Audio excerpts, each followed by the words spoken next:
Well, President Cyril Ramaphosa will join world leaders in New York this week. In fact, he is already there for the annual high-level segment of the United Nations General Assembly that will focus attention on the world's development agenda while grappling with the pressing geopolitical divides. UN analysts have noted that while the Global South has been quite effective in setting the agenda for the week ahead, the arrival of Ukraine's president and the war in that country is likely to divert huge amounts of both media and political attention. But senior UN leadership argues that this UNGA is about turning things around with only a minuscule 15% of SDG targets on track at the midway point of the 2030 agenda. Adv Sipho Mantula, a Pan-Africanist human rights activist and researcher at the Thabo Mbeki African School of Public and International Affairs in UNISA, joins us now. Thank you so much for your time, sir, this afternoon. Well, earlier on, we heard from the United Nations Secretary General Antonio Guterres, saying that SDGs need a global rescue plan. With only 15% of the targets that are on track, how much progress do you think will then be made ahead of the 2030 agenda?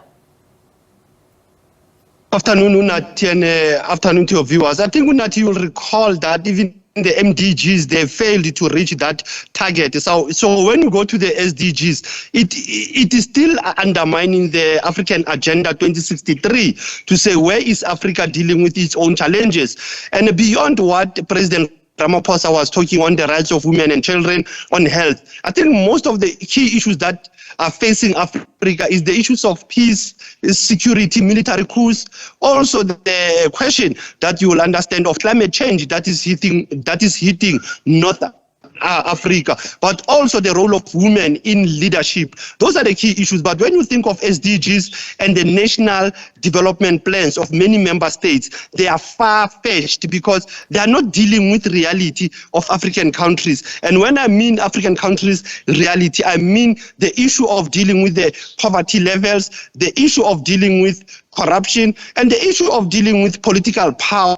Hence, we have different pockets of military coups in the African continent, and also the issue of peacekeeping missions in Africa that have been led by the UN. And as you have alluded, also the visit of the Ukraine president for the first time also brings cloud of saying that where is the Africa Peace Mission initiative in this forum? So if one looks at the UN General Assembly 78, it is important also that beyond the SDGs, it is important for the African bloc to have its agenda linked to the AU Agenda 2063, linked to their own national development plans, and deal with the elephant in the room, which has been the big five. How do we reform even the UN Security Council? How do we deal with the UN bias towards climate change response in African continent?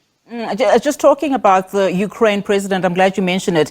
Now that his presence is there, the UN officials obviously saying that it might deflect attention, both from a media standpoint and a political standpoint. And just talking about security issues in the region, one wonders then, will the issue of what's happening in the Sahel be top of the agenda? For now, we know that France already, has been asked to, or being forced to withdraw troops in Mali and Burkina Faso, and there is quite a standoff there, with that signing of the 3 nations in the Sahel. Will that top the agenda, or will that, as you say, be something that is not even regarded as being important to be discussed at this level?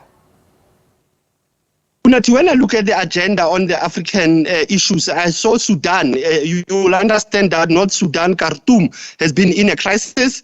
In the Sahel, I saw Chad and N'Djamena. Chad has to go for the elections in 2024. It will be part of the debate.